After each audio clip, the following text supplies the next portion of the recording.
नमस्कार, स्वागत है आपका। आप देख रहे हैं लोकमंच न्यूज और मैं हूं आपके साथ विवेक तिवारी। खबर मध्य प्रदेश में सबसे पहले आज हम बात करेंगे भोपाल की, जहां मुख्यमंत्री शिवराज सिंह चौहान बुधवार को मंत्रालय में सभी जिलों के कोरोना की स्थिति और व्यवस्थाओं की समीक्षा बैठक की, जिसके बाद मुख्यमंत्री शिवराज सिंह चौहान ने कहा कि प्रदेश में लॉकडाउन नहीं, कोरोना कर्फ्यू है। उन्होंने कहा कि ऐसी व्यवस्था की जाए जिससे लोगों का काम धंधा और रोजी रोटी चलती रहे। गाँव में पंचायतें और शहरों में रहवासी संघ मोहल्ला समितियों के लोग खुद ही कंटेनमेंट क्षेत्र बनाएं। साथ ही उन्होंने कहा कि अनावश्यक रूप से लोग घर से बाहर नहीं निकलें, एक दो व्यक्ति बाहर जाकर सभी के लिए जरूरी सामान ले आएं। सीएम ने कहा कि जन जागरण से ही संक्रमण की चेन टूटेगी।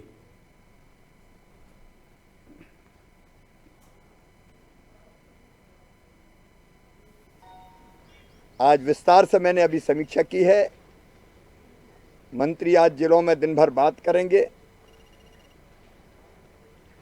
मैं भी लगातार संपर्क में हूं और हम फिर मंत्रियों के साथ मिलकर कल समीक्षा करेंगे। जनता से मैं यही अपील बार बार करता हूं कि शहर को लॉकडाउन करने के बजाय चेहरा लॉक हो जाए मास्क से और पैर भी लॉक हो जाए, अगर घर में अनावश्यक ना निकलें तो संक्रमण बढ़ने से काफी कुछ रोका जा सकता है।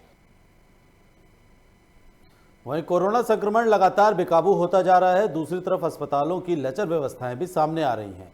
बता दें कि अस्पतालों में ऑक्सीजन की पूर्ति के लिए कांग्रेस विधायक जीतू पटवारी, पीसी शर्मा और कुणाल चौधरी राजधानी के मिंटो हॉल स्थित गांधी प्रतिमा के पास धरने पर बैठ गए।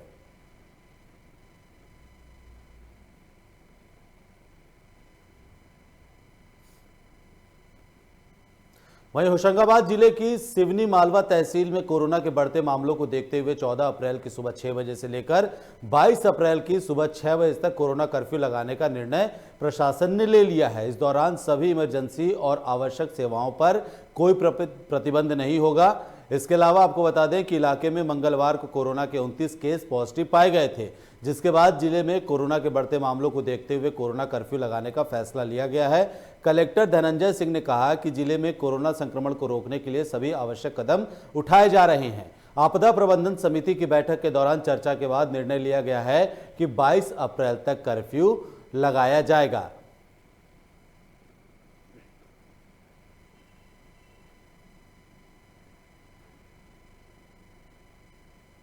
खबर बुरहानपुर के खकनार से है, जहां नेपा नगर की विधायक सुमित्रा देवी ने बाबा साहेब अंबेडकर की जयंती पर कार्यक्रम में पहुंचकर बाबा साहेब अंबेडकर की प्रतिमा पर फूल माला अर्पण किया और साथ ही बाबा साहेब अंबेडकर भवन के सौंदर्यीकरण के लिए 2 लाख रुपए की राशि स्वीकृत करने का ऐलान किया है।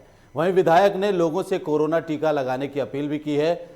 इस दौरान कार्यक्रम में नंदकिशोर भावसारजी, भारतीय बुद्ध महासमाज जिला उपाध्यक्ष विनोद खंडागले भी मौजूद रहे।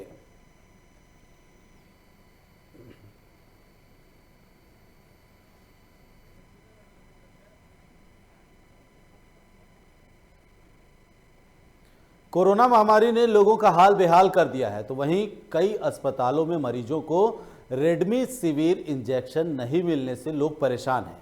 वहीं इंदौर के एक अस्पताल में इंजेक्शन को लेकर कालाबाजारी भी देखने को मिली है, जहां मरीजों को इंजेक्शन नहीं मिल पा रहा था, जबकि उसी अस्पताल में 24 इंजेक्शन मौजूद थे। जिसके बाद कांग्रेस विधायक संजय शुक्ला देर रात हॉस्पिटल पहुंचे, जहां विधायक संजय शुक्ला के पहुंचने पर प्रबंधक ने बताया कि अस्पताल में 24 इंजेक्शन मौजूद हैं। वहीं विधायक ने इस कालाबाजारी को बंद करने के लिए प्रशासन से गुहार लगाई है।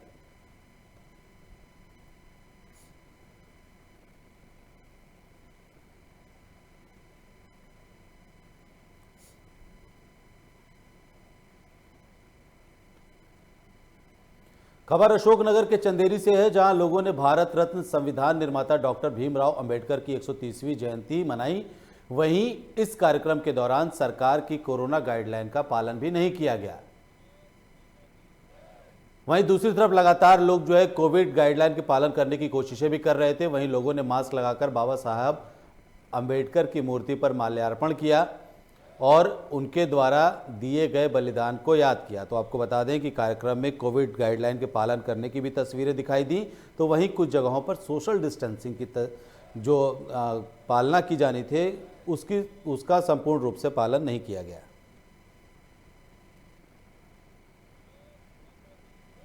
उनको स्वीकार करूंगा जिसकी आस्था, जिसकी जड़ भारतवर्ष में। भगवान बुद्ध को भगवान विष्णु का 10वां अवतार माना जाता है। तो वास्तव में अगर आज हम सोचें तकनीकी रूप से, टेक्निकल सब चीजें हम देखें कि अगर बाबा साहब ने वो ईसाई बन गए होते तो आज भारत की परिस्थिति कुछ और होती। इसलिए उनका जो ऋण है पूरा समाज कभी भी बाबा साहब का ऋण चुका नहीं सकता, ये कर्जा कभी नहीं चुका सकता। अम्बेडकर जी के 130 वर्ष पूर्ण होने के बाद उनका जन्म दिन मनाने के लिए हम सब यहाँ उपस्थित हुए हैं। यहाँ सब जो है भारतीय जनता पार्टी के कार्यकर्ता इकट्ठे होकर बाबा साहब का 130वां जन्मदिन मना रहे हैं। रीवा जिले में 1000 के करीब पहुंच चुके कोरोना पॉजिटिव मामलों को देखते हुए जिला आपदा प्रबंधन समिति ने कोरोना कर्फ्यू लगाने का निर्णय लिया है। बैठक में 15 से 23 अप्रैल तक कोरोना कर्फ्यू पर सहमति बन गई है। वहीं 24 और 25 अप्रैल को राज्य सरकार के निर्णय पर शनिवार और रविवार को लॉकडाउन रहेगा। इस तरह जिले में 11 दिन का कोरोना कर्फ्यू लागू होगा। हालांकि इसके आदेश बुधवार देर शाम तक जारी कर दिए जाएंगे।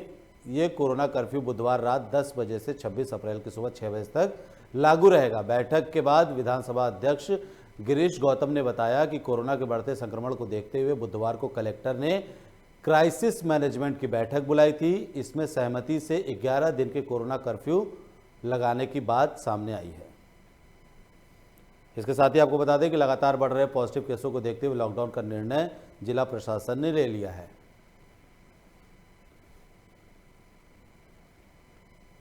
कल 15 तारीख से सुबह से कोरोना कर्फ्यू 23 तक लगाए और सैटरडे संडे को अपने आप प्रदेश स्तरीय जो बंद रहता है कोरोना कर्फ्यू वो रहेगा।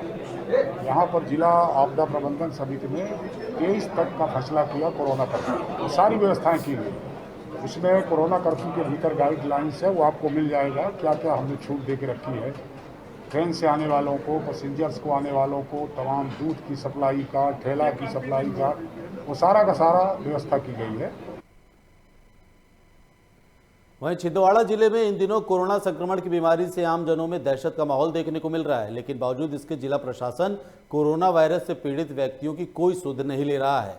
प्रशासन के मुताबिक 24 घंटे में कोरोना संक्रमण के 79 केस सामने आए हैं और 2 लोगों की मौत हुई है। लेकिन धरातल पर ये आंकड़े ज़्यादा हैं, क्योंकि छिंदवाड़ा जिले में कोरोना संक्रमण से 15 से 30 शिक्षकों की मौत हो चुकी है। जिला प्रशासन यहाँ बड़े बड़े वादे कर रहा है, फिर भी यहाँ मरीजों को शासकीय अस्पतालों में ऑक्सीजन और बेड मिल पाना मुश्किल हो गया है।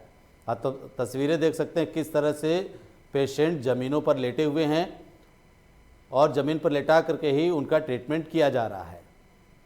छिंदवाड़ा जिले में जो कोरोना संक्रमण की बीमारी है बहुत ही गंभीर स्थिति में जिले में फैल रही है। आज जो प्रशासन द्वारा जो बुलेटिन जारी किया गया उसमें 79 व्यक्ति संक्रमित पाए गए। वहीं 24 घंटे में 2 व्यक्ति की मौत प्रशासन दिखा रहा है।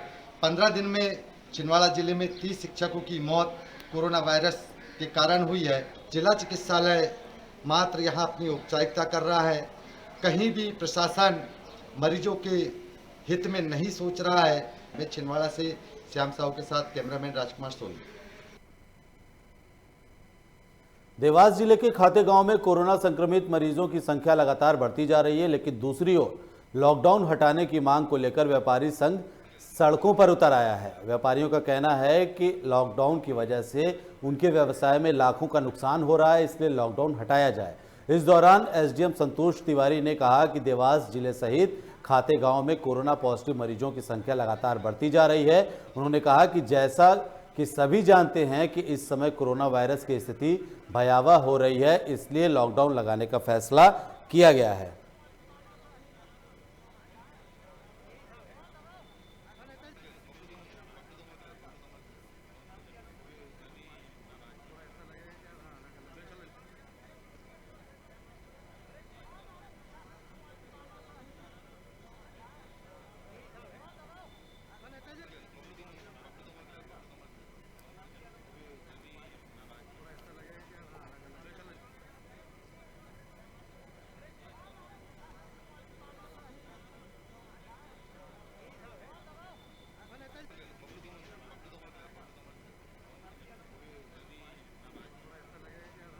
पिछले साल से बहुत ज़्यादा भयावह स्थिति है, ये सबको समझने की जरूरत है। व्यापारियों की जो मांग है उसकी भावनाओं से वरिष्ठ अधिकारियों को अवगत करा दिया गया है। माननीय विधायक जी को, कलेक्टर साहब को, सबको बता दिया गया है कि ऐसी इनकी मांग है। जो भी डिसीजन होगा जिला स्तर से लिया जाएगा। जब तक कोई डिसीजन नहीं होता तो सभी का फर्ज है, सभी का कर्तव्य है कि जो भी आदेश किया गया उसका पालन सबको करना चाहिए। उसी में सबके स्वास्थ्य के लिए सभी की भलाई उसी में है। शासन ने बोला कि दारू की दुकान बंद रहेगी तो उसका हर्जाना शासन देगा, व्यापारी की दुकान बंद रहेगी तो उसका हर्जाना कौन देगा? इसका जवाब चाहिए हमको। क्या हमारी दुकान किराए की है, 15,000 रुपये महीने किराया कहाँ से देंगे? 2 कर्मचारी काम कर रहे हैं, 10,000 रुपये महीने उनके कहाँ से देंगे? बिजली बिल अन्नाप शन्नाप देते हैं, सुधराने जाते हैं तो गाली गलौज करके भगा देते हैं। आखिर एक मध्यम वर्गीय व्यापारी कहाँ जाएगा, किससे न्याय मांगेगा? प्रशासन में देखा जाए तो प्रशासन हमसे ही बना हुआ है और हम भी प्रशासन से बने हुए हैं। हम इनके विरोध में नहीं जाना चाहते। अगर हम अभी पूरा नगर खोल लें तो हमें कोई रोक नहीं सकता, लेकिन हम चाहते हैं प्रशासन हमें आदेश करे कि आप कुछ समय के लिए 4 घंटे 3 घंटे आप दुकानें खोलें। भर सीजन का समय है, शादी ब्याह सामने है। अगर अब व्यापार नहीं करेंगे तो कब करेंगे? 1 साल से हम वैसे ही परेशान है, लास्ट सीजन भी हम नहीं कर पाए। उज्जैन में कोरोना से हो रही मौतों का आंकड़ा छुपाने का आरोप लगाया जा रहा है। लोगों का कहना है कि सरकार कोरोना से हुई मौतों का जो आंकड़ा दे रही है उससे कहीं ज़्यादा मौतें हो रही हैं। मध्य प्रदेश कांग्रेस कमेटी के प्रवक्ता राजेश तिवारी का कहना है कि मौतों का आंकड़ा उज्जैन के शमशान घाट और कब्रिस्तान बता रहे हैं, लेकिन जिला प्रशासन इन आंकड़ों को छुपाने में क्यों लगा है, ये बात समझ से परे है। आपको बता दें कि 3 दिन के भीतर उज्जैन में 123 मौतें हो चुकी हैं।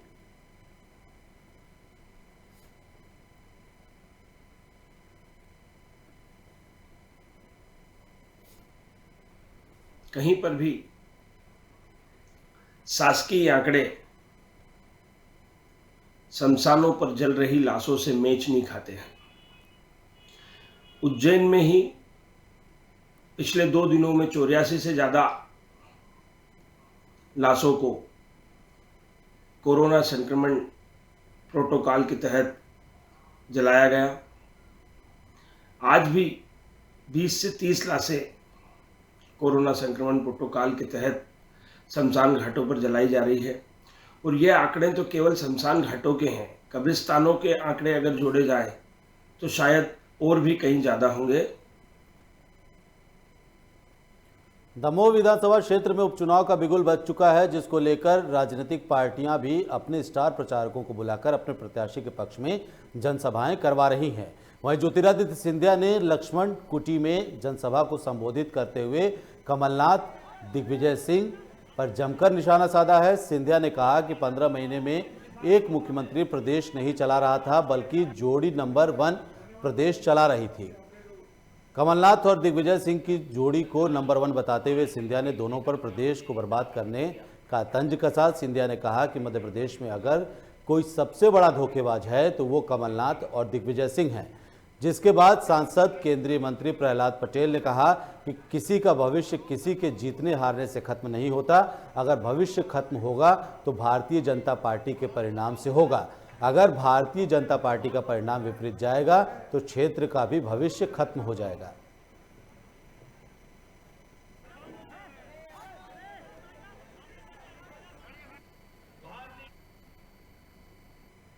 वहीं कोरोना संक्रमण के बढ़ते मामलों पर सीएम शिवराज सिंह चौहान ने कहा है कि कोरोना संक्रमण के लगातार मामले बढ़ रहे हैं। सबसे बड़ी संख्या में भोपाल, इंदौर, जबलपुर, ग्वालियर में कोरोना के नए मामले मिल रहे हैं। बढ़ते कोरोना मामलों को देखते हुए हॉस्पिटलों में बिस्तर बढ़ाने का लगातार प्रयास किया जा रहा है, जिसको लेकर भोपाल एम्स में खाली पड़े बेडों को कोविड के मरीजों के लिए उपयोग करने के लिए निर्देश दिए गए हैं। सीएम ने बताया कि सरकारी अस्पताल में कुल बिस्तरों की संख्या 36,446 है। साथ ही उन्होंने कहा कि 5 दिनों में 5,000 से ज़्यादा बेड तैयार किए गए हैं। इसके साथ ही कोविड सेंटर की लगातार स्थापना की जा रही है। अब प्रदेश में 9 जिले शेष रह गए हैं जिसमें कोविड केयर सेंटर बनाए जाने हैं।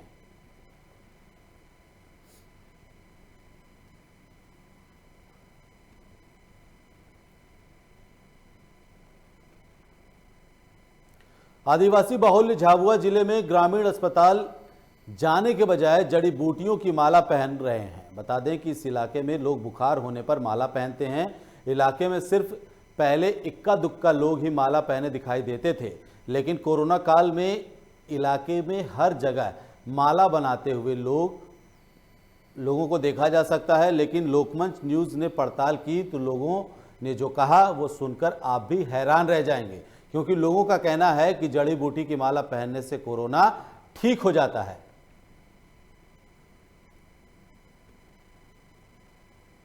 हाँ, अक्सर वो देखा गया है और सुनने में भी आया है कि गांव में जो माला वाला बना रहे हैं वो अपन इतने दावे से नहीं कह सकते कि वो पार्टिकुलर सही है कि नहीं है। मुझे जहाँ तक लगता है कि किसी भी व्यक्ति को कुछ भी लगता है तो अस्पताल में आए, उस पर सैंपलिंग करवाए, टेस्टिंग करवाए और बाकी बाकायदा सारी चीज़ें डॉक्टर को दिखा के उनका आगे का इलाज कंटिन्यू करवाए।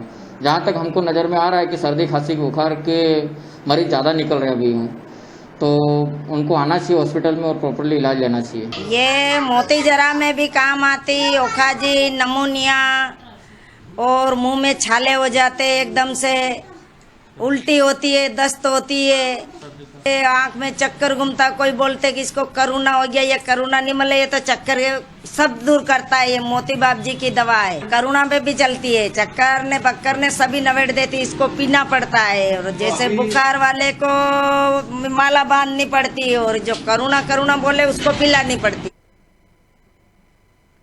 मध्य प्रदेश में कोरोना से हालात बेकाबू होते नजर आ रहे हैं। शासन प्रशासन कोविड-19 को लेकर कितना सख्त कदम उठा रहा है, इसके मद्देनजर मध्य प्रदेश में लोकमंच न्यूज़ की टीम अलग अलग जिलों में जायजा लेने के लिए निकल चुकी है। कोरोना महामारी से प्रशासन कितना सख्त है, इसका जायजा हमारे संवाददाता ने अनूपपुर जिले में जाकर लिया है और साथ ही साथ डिप्टी कलेक्टर, एसडीपीओ और डॉक्टर से भी बातचीत की है। सुनिए। इस वक्त मैं मध्य प्रदेश अनूपपुर जिले पहुंचा हुआ हूं और यहाँ पे हम बात करेंगे कोतमा एसडीएम ऋषि सिंघा जी और ये भी जानने की कोशिश करेंगे कि स्थानीय स्तर पे प्रशासन कितना मुस्तैद है। सर, ये कोरोना मध्य प्रदेश में बेकाबू होते नजर आ रहा है और दूसरी लहर देखने को मिल रही है। ऐसे ही मामला अनूपपुर की बात अपन करते हैं तो कल नवोदय विद्यालय में 21 कोरोना पेशेंट मिले, जिसमें से देखा जाए तो 3 स्टाफ और 18 छात्र। क्या व्यवस्था स्थानीय स्तर पे आपकी तरह से किया जा रहा है? यदि मैं अनूपपुर जिले की बात करूँ तो स्थानीय स्तर पर दोबारा से हमने कोविड केयर सेंटर की स्थापना की हुई है, जो कि अनूपपुर में स्थित है और जिसमें अभी 50 बेड की व्यवस्था हो चुकी है। यदि हम बात करें पॉजिटिव प्रकरणों की तो वर्तमान स्थिति को देखते हुए पिछले दिवस में या पिछले 7 दिवस के अंदर ये जो पॉजिटिव प्रकरणों की संख्या है लगातार बढ़ती हुई नजर आ रही है, लेकिन अभी भी स्थिति हम नियंत्रण में मान सकते हैं क्योंकि अधिकांश हमारे जो पॉजिटिव प्रकरण है वो होम आइसोलेटेड है। सर, फ्यूचर प्लानिंग क्या होगी अगर लोग कल नए मास्क और सोशल डिस्टेंस की बात करते हैं या सैनिटाइजर की बात करते हैं, तो क्या लग रहा है कि इसमें लोग क्या कारगर कहाँ तक साबित हो पाएगा? जैसा कि आप मार्केट एरिया का हमारे मीडिया सहयोगी भी भ्रमण करते हैं, वर्तमान में हम जागरूकता के माध्यम से ये प्रयास कर रहे हैं कि सभी लोग जैसे ही भीड़ के रूप में या बाजार में या किसी अन्य ऐसी जगह पर जहाँ पर बहुत सारे लोगों के संपर्क में आते हैं, निकलने से पहले पूरी सावधानी से मास्क पहने, मास्क को सही तरीके से पहने और अपनी एक आदत में लेकर के आए कि जैसे रुमाल हम जेब में लेकर चलते हैं, वो सबसे पहले घर से निकलने के साथ ही हमारे मुंह पर रहे और साथ में सुरक्षित दूरी बनाए रखें। सर, जिस तरह से कोरोना फैला हुआ है उसको लेकर के पुलिस प्रशासन क्या तैयारी कर रही है? देखिए, पहली तैयारी तो हमारी ये है कि हमने अनूपपुर जिले से जो छत्तीसगढ़ के जिले लगते हैं, चाहे वो कोरिया हो या मुरैना जिला हो, दोनों जिलों के बॉर्डर में हमने अच्छे पोस्ट लगा रखे हैं और वहाँ से यहाँ के लोगों को आना जाना लगभग बंद है।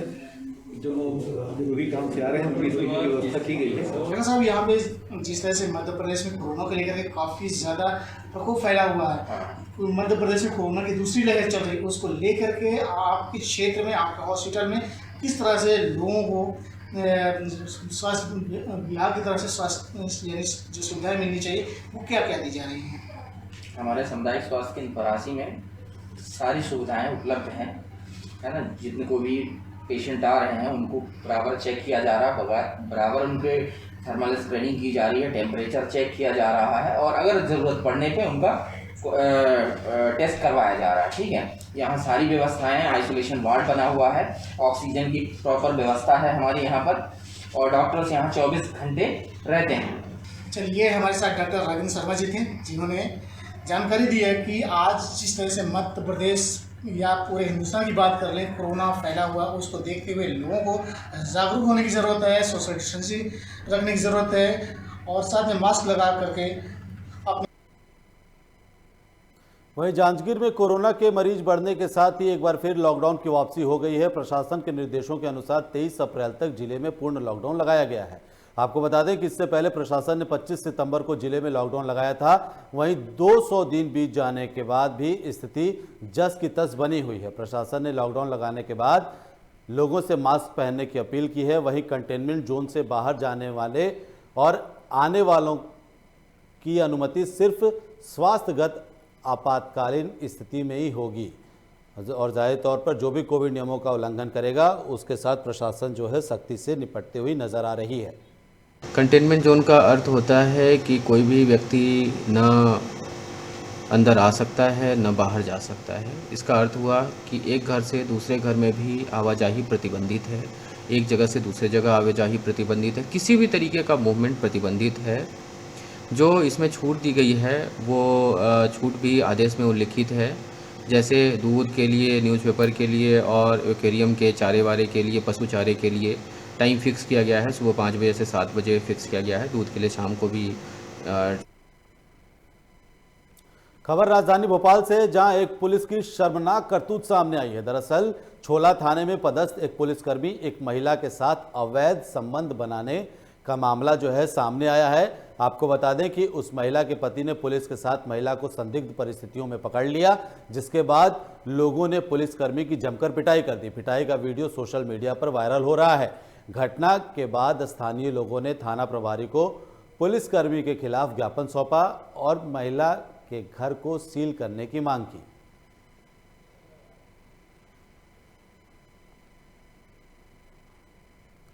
वहीं जबलपुर में वीएफजे अस्पताल में कोरोना का वैक्सीन लगवाने गए बुजुर्ग के साथ नर्स ने दुर्व्यवहार किया है। वहीं वीडियो वायरल होने पर कलेक्टर ने नर्स के खिलाफ कार्रवाई के निर्देश दे दिए हैं। अस्पताल के अधिकारियों ने इस वीडियो के वायरल होने के बाद नर्स को ड्यूटी से हटाकर उसके खिलाफ कार्रवाई की है। साथ ही अस्पताल प्रबंधन ने कहा है कि आरोपी नर्स के खिलाफ कार्रवाई की जाएगी।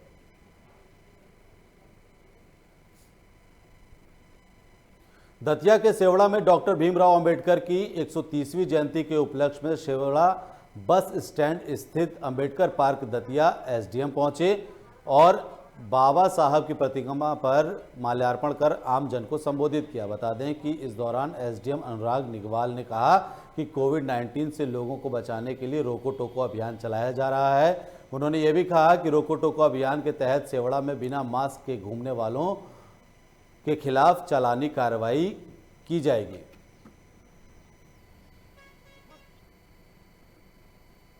नागदा में ग्रेसिम उद्योग नारायण डैम से बिना अनुमति के चंबल नदी से पानी मोटर के द्वारा खींचकर अपने उत्पादन कार्य में उपयोग में लाया जा रहा है। साथ ही लैक्सिस उद्योग द्वारा आसपास के ग्रामों से टैंकरों के माध्यम से पानी खरीदकर अपने उत्पादन में उपयोग किया जा रहा है, जिसकी शिकायत स्थानीय प्रशासन, जिला कलेक्टर, मुख्यमंत्री, सिंचाई मंत्री और प्रदूषण विभाग से की गई। शिकायतकर्ता शंकरलाल प्रजापति ने प्रेस विज्ञप्ति में बताया कि गर्मी का मौसम प्रारंभ हो गया है और वर्तमान में ग्राम नारायण डैम के पश्चिम दिशा में पंप के द्वारा बिना अनुमति के ग्रेसिम उद्योग द्वारा पानी लिया जा रहा है, जबकि बारिश आने में अभी 3 माह का समय बाकी है, जिससे पशुओं को पीने के पानी और किसानों को सिंचाई के लिए पानी नहीं बचेगा और बहुत परेशानियों का सामना करना पड़ेगा। उद्योग द्वारा किसकी अनुमति से नदी से पानी लिया जा रहा है, जिसकी जानकारी नहीं है। उन्होंने पत्र के माध्यम से मांग की है कि उद्योगों द्वारा पानी लेना बंद करवाया जाए।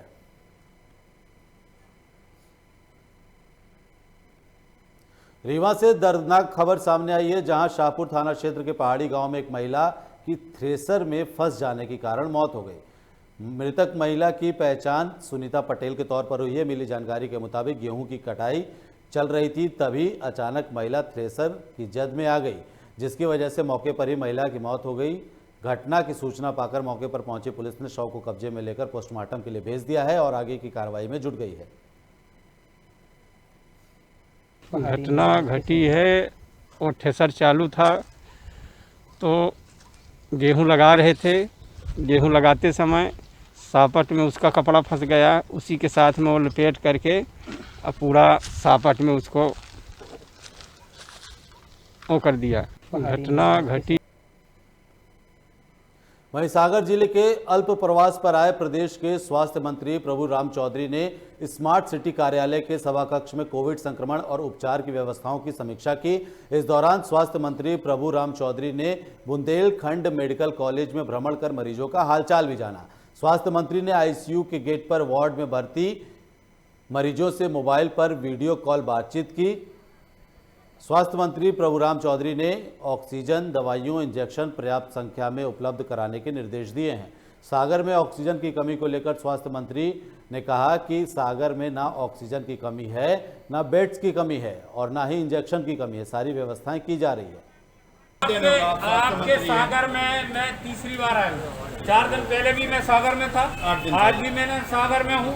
1 महीने पहले, 2 महीने पहले भी मैं सागर आया था, इसमें भी मैं दूसरी बार आया हूँ। हर जगहों पे जा रहा हूँ। अब भैया आप लोगों को, जिन लोगों को मैं दिखाई नहीं दे रहा हूँ, तो उनको आप जरा इससे माध्यम से सब लोगों को दिखा दें। और अभी मैं अभी विदिशा जा रहा हूँ, अभी रात में तक जा रहा हूँ भाई, अंदर तक मैंने जाकर बात की है लोगों से। फिलहाल खबर मध्य प्रदेश में इतना ही। आप देखते रहिए लोकमंच न्यूज। नमस्कार।